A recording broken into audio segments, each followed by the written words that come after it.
Welcome to News Laundry Chota Hafta. For the full episode, subscribe because it is behind the paywall and only subscribers get access to uncut, complete content. News Laundry Hafta is our weekly wrap of all that made the news, all that didn't, and all that should have and all that shouldn't have. We agree, we disagree, we critique, and occasionally we beat each other up. But it's all good fun.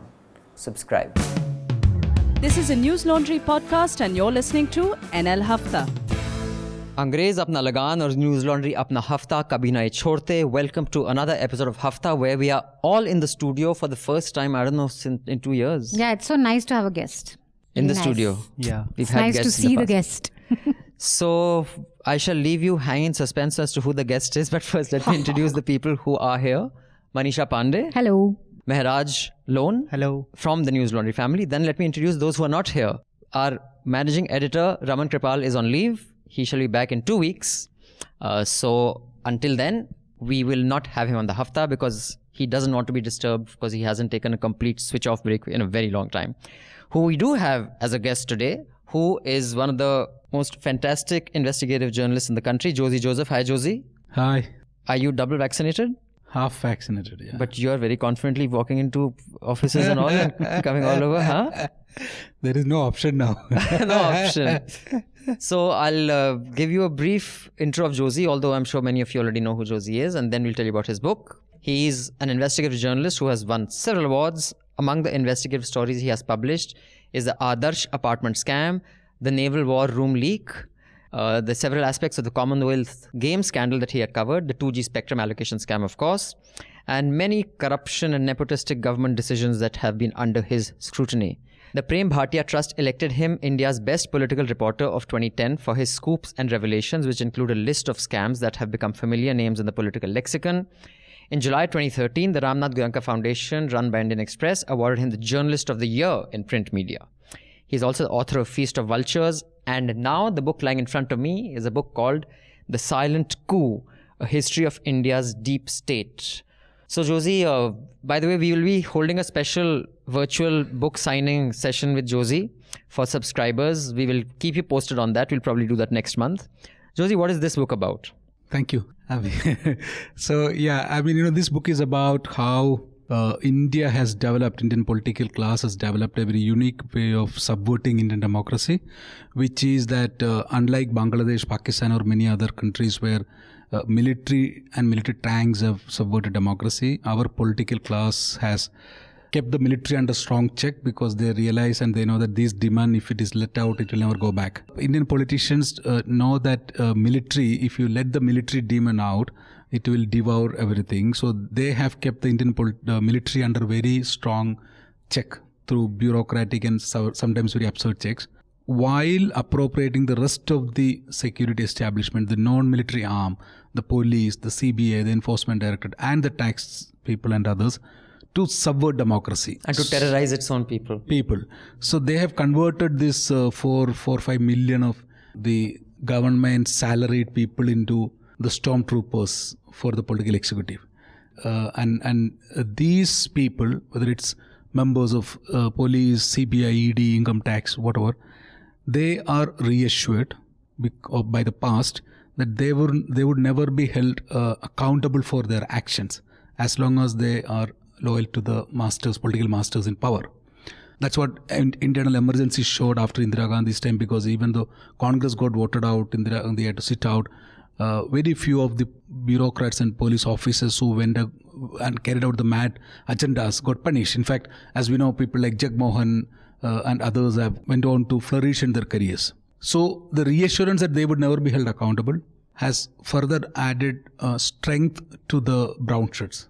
That's a very interesting thesis, I find. In fact, we will be discussing aspects of this thesis and specific instances of this that Josie would have included in his book. But that is after the headlines. So the headlines this week: CBI ED can't keep sword hanging over accused. That's what the Supreme Court has said. A Muslim bangle seller was assaulted on Sunday in Madhya Pradesh's Indore city by a group of men. The video of this went viral.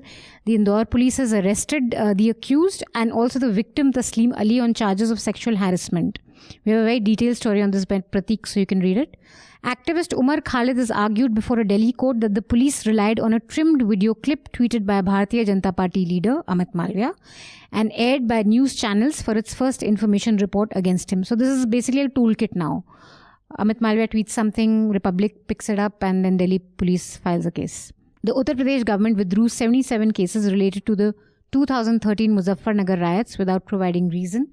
Senior advocate Vijay Hansaria, amicus curiae in the matter, informed the Supreme Court. The Delhi police said they have arrested Hindu Army Chief Sushil Tiwari for allegedly shouting inflammatory slogans calling for violence against Muslims at Jantar Mantar. A court in Delhi on Saturday rejected the anticipatory bail application of one of the accused in the Jantar Mantar hate slogan case. The NIA has submitted 17 draft charges against the 15 accused in the Bhima Koregaon case. Interestingly, or maybe not, the charges do not mention any plot to assassinate Prime Minister Narendra Modi. This was a major accusation against those jailed in the case, and the media ran with it for a very long time. India might be entering the endemic stage, says WHO Chief Scientist Soumya Swaminathan. Which basically means that we learn to live with it, even though we will not get rid of it. Hasn't the world entered it? But I haven't been doing that. I don't know. But I don't know. Maybe we'll go back to normal. Union Minister Narayan Rane was granted bail by a court in Maharashtra's Mahad city. This was hours after his arrest for a comment about slapping Uddhav Thackeray, the Chief Minister of Maharashtra. Yeah, and there was a huge ladai between Shiv Sena and interesting BJP. Coverage of that. In fact, we can discuss that also, part of the silent coup. A woman from Uttar Pradesh who had accused BSP member of parliament of rape died this week. She and her friend set themselves ablaze at the Supreme Court in a very dramatic turn of events. Her friend died soon after, and she died, I think, 2 days ago. And we have a report on this. Yeah, you can read a very detailed report on this. Indian photojournalist Danish Siddiqui was killed after he was left behind with 2 soldiers of the Afghan Special Forces while others in the same group retreated. This is according to a Reuters investigation into Danish's killing, which we can discuss in detail. Meanwhile, Tolo News journalist who was beaten by Taliban while reporting in Kabul was killed in translation. There were was some mistranslation about them being beaten up. Twitter translated as him being killed, and it was carried all over. Some news organizations carried out as killed, but it was actually beaten. And then the journalist just clarified himself on Twitter that no, I'm not dead. And this whole lack of accountability of every, democratically elected arm of government using the agencies as private militia, which has come to head now in, let's take the Maharashtra case. Narayan Rane, who said in a speech in Marathi, basically what he said was that apparently at a press conference or during a speech, Uddhav Thackeray turned around and said, how many years has it been?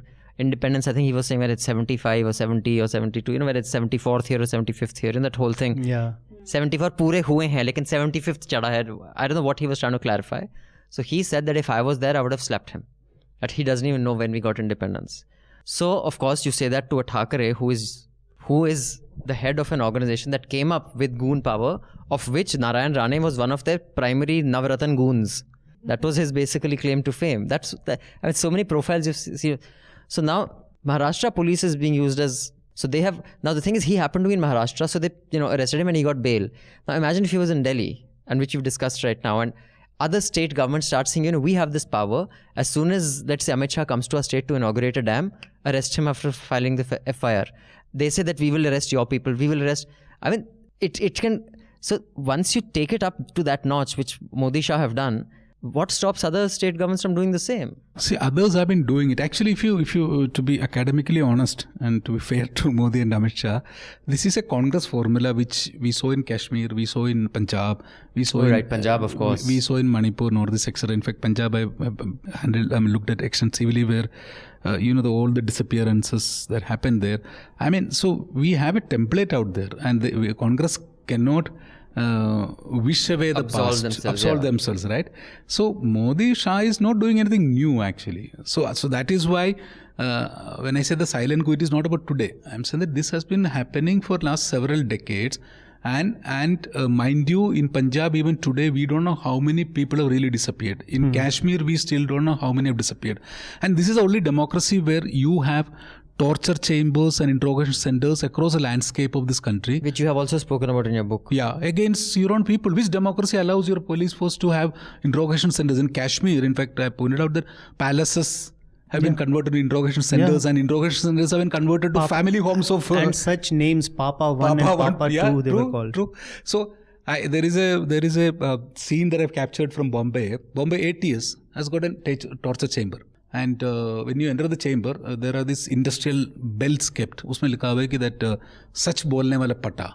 I mean the bell that tells the truth. Posters saying that either what is it? Gunga bhi bolta hai. Even idhar gunga bhi bolta hai. And I mean this is not democracy. This is not In Bombay. ATS in Bombay has this office, and I have named police officers who were torturing this person. You go to the, I mean, I'm saying you step on any aspect of India's war on terror, India's security establishment, it is tragicomedy actually. So in Bangalore, we used to, all the big cases of the last 20 years, from Karim Telgi's case on fake stamp duty cases, to Sister Abhaya murder in Kerala, etc., etc. All of it had narco test as a very important hinge point, important fulcrum in the investigation.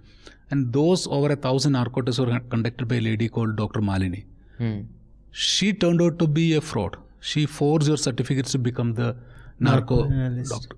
And what happened to all the evidence that she created? In fact, I've recalled one narco test that she conducted where he wants somebody to admit that 5 terrorists came to his house. So he wouldn't accept. So she pulled her ears and said that 4 के बाद क्या आता है? बोला कि 5 आता है. तो 5 मिल गया ना. What? So you edited that together? Together. Yeah. So she asked him, who is your president? बोला कि Pratibha Patel. Pulled the ears and said that, tell me Simi president's name. तो बोला नाम, whatever the name shit it is. That is a crudeness of India's war on terror and India's security establishment. If the reforms don't happen, if we don't bring these beggars under police accountability, they will, like many of you and me and all of us, we will continue to be harassed and haunted. So we don't know, for example, we don't know what is the efficacy of CBI or Enforcement Directorate. But whatever we know is that, for example, there is an internal CBI study done years ago where an IPS officer pointed out the real effective conviction rate of CBI is just 3%. Yes, I've read that. Yeah. Now, then why do you have CBI? If you are there to convict only 3% of the people, that the local police can do, or nobody, we don't need police then, right? Right? We will just be a society without police. So I am saying the crisis is far deeper, and crisis is beyond Modi and Shah. Crisis is now threatening the democracy. That is why I'm calling it the silent coup. But then we're assuming that the courts are not in the same sort of system that Josie's talking about, where they do things which are favorable. That's what I'm saying. There's a danger also. I'm saying it goes both ways. Net. Yeah, is it more dangerous or is it? So are the courts more corrupt in that sense? Are you saying? You're saying that there's more hope from the Supreme Court to do at least something right than a police or a CBI or they could be. No, I think lower courts are quite. I mean, we don't know the kind of things that happen in lower courts. They're even more dangerous than Supreme Court. At least it's in scrutiny. But some of the trial court level judgments that come out, they're very scary. And I mean, I'm not for. In some cases, yeah. But I don't think the courts have given us much hope in the past few years. In key cases of whether it's press freedom or even Kashmir, where they refused to listen to the petition, I don't think there's any hope in terms of judicial overreach for me. Like I don't see it as a corrective. I see them more as another part of the... That's even more dangerous for the simple reason that they're even more unaccountable than the elected representatives. At least like every 5 years you can turb them out, like theoretically at least. In the way they have designed with the collegium system and everything, I mean it's almost impossible to hold anybody to account, right? And the other problem is because, I mean, like Manisha said, they come from the same society, same power structures. If you see their decisions, for example, like the simple cases, reservation, for example. I mean, it was such a good idea to begin with, but they have made a mockery of that, including the Supreme Court. The same when it comes to human rights, when it comes to the habeas corpus petitions, for example, what's happening in Kashmir. People are rotting in jail for 20, 30 years. Why? Because the courts just aren't interested. And like you said, Josie's, if you had written a similar book on the judiciary, you would have had a contempt notice by now. You can't even write a book on that. But you can't even say that they're corrupt or that they're benefiting or that they're, what is your view, in any way compromised. No, there is another aspect to it, which is again part of my argument about the silent coup, because if you look at judiciary, the way judges are being weeded out at high court level or below that for their lack of political, ideological alliances, or the way rumors that you hear of judges being eavesdropped upon, their dirty secrets being used to bend and break them, And some of the judgments that have come out all tell us that if you let this unaccounted non-military arm of this state to be allowed as, the brown shirts of the establishment, then the judiciary can come under more stress and strain and blackmail or whatever you want to call it. So one aspect, the two aspects to this. One is obviously like, as a news person, how do you approach a story like this? Like, for example, the story you're talking about, when it came, so we went through the story, and you have like, if you have been in the business for that long, there's that, how people talk, what you write, what you don't write, and you say, okay, this doesn't work out. There's no support for this. There's no support for this. But you know that you are in a conflict zone. There are only certain people you can talk to, right? In that context, for example, the other side is Taliban. You can't talk to them, right? So you only rely on, you can talk to the military also, police also, but they're like a party to the conflict. So their version isn't that reliable. So you go to the next best source, who in that case is the people there. Now, because of the kind of society that is, those people are also partisan. If it's for example, a village sarpanch, a village leader, he is there because he is on the side of the government in that case. So how believable is he? So you try to piece these things together and come up with a There are a lot story. of judgment calls. Yes, this happened, but make sure to say this is according to this person. This is according to this person. This part we can't verify.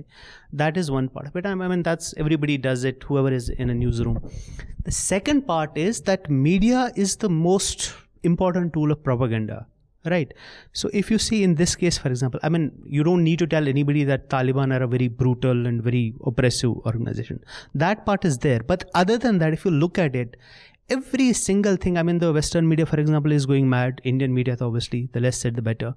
Every single thing is a propaganda. Just yesterday, for example, every single, even respectable channels, I think, not sure about NDTV, India Today and others, they carried these videos from Egypt and somewhere else saying this is the fighting happening in Panjshir, and pointing out this is the Taliban guy dying, this is this guy. And those are old videos. Why?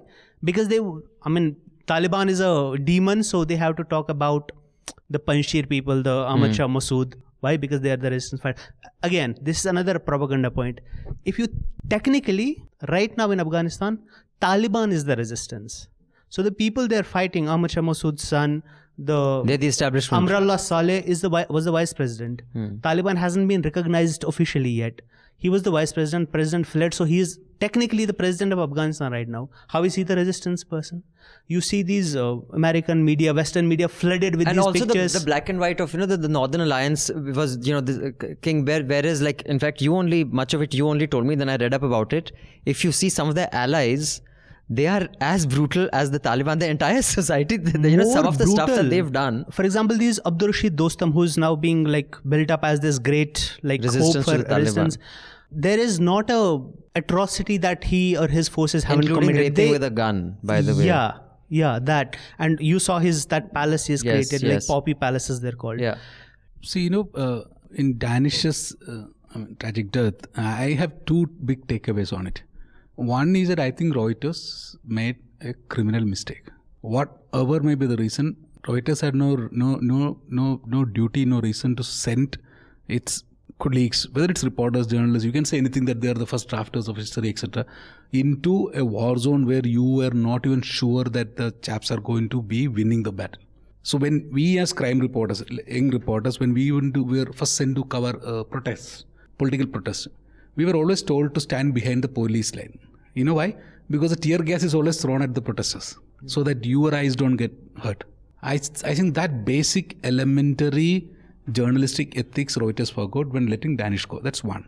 The second thing which I find very true is that Danish was at the peak of his career. He had done probably the most brilliant, I don't know any other photographer at least from this region who has had such a brilliant run for a decade. And success is a very strange friend to have. And all of us, if we sit back, we will realize that when we do something really impressive, you want to do something better tomorrow. And Danish was pushed by that desperation to something bigger than what he has done till date.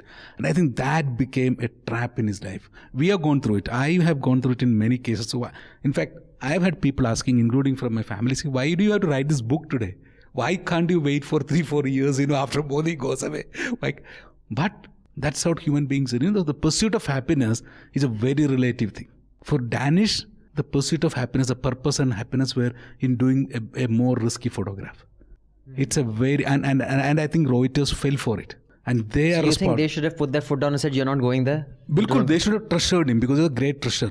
I don't know if any, can you tell me another photographer who has had so much impact on your psyche Yeah, in the last 20-30 years?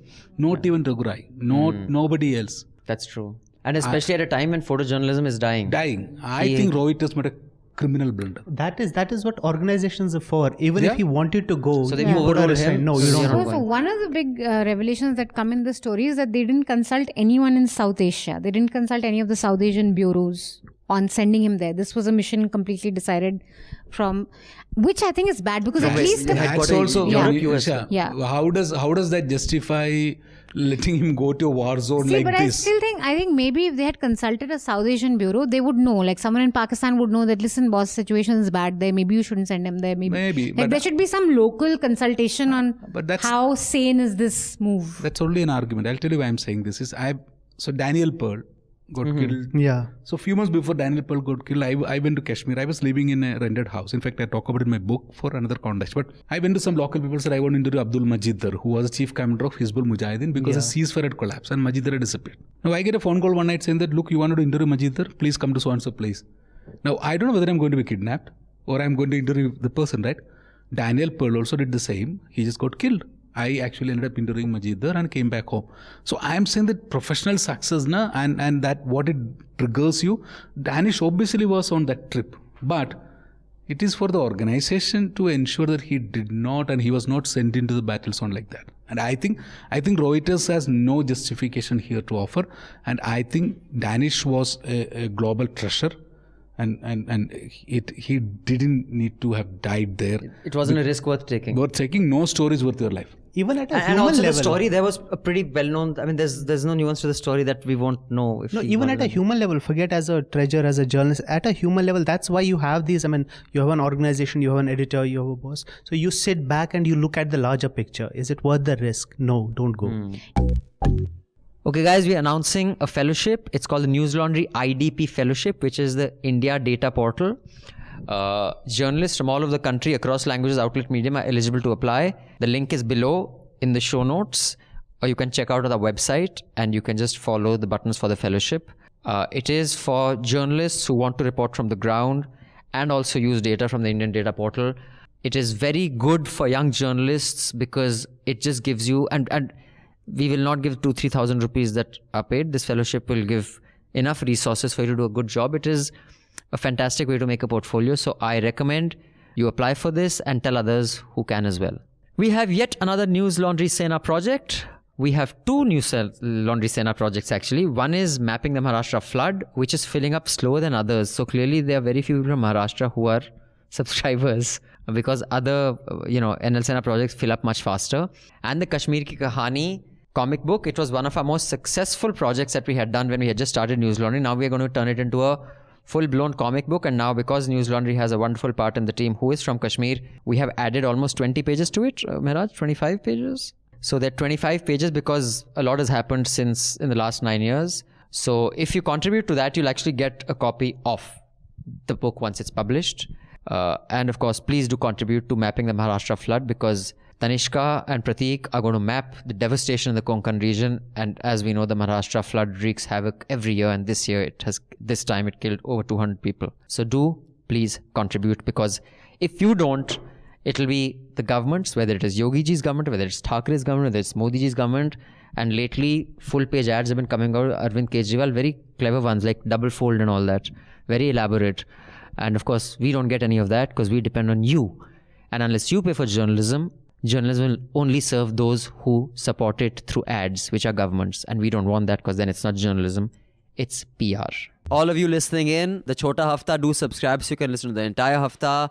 We will see you again next week with the Hafta. Till then, subscribe, pay to keep news free because when the public pays, the public is served. When advertisers pay, advertisers are served. Thank you. Goodbye. All the News Laundry podcasts are available on Stitcher, iTunes, and any other podcast platform. Please subscribe to News Laundry. Help us keep news independent. To catch all our podcasts on news, pop culture, current affairs, and sport, visit newslaundry.com. Follow us on Facebook, Twitter, and Instagram, and subscribe to our YouTube channel. सुन लिया Africa मुफत खोरों? Not to brag or anything, but News Laundry Hafta features in the top 50 in the world on SoundCloud in the news and politics category for podcasts. So do subscribe and see what you're missing, because when the public pays, the public is served. When advertisers pay, advertisers are served. Subscribe, help keep news independent and free. All News Laundry podcasts are available on iTunes and Stitcher and any other podcast platform.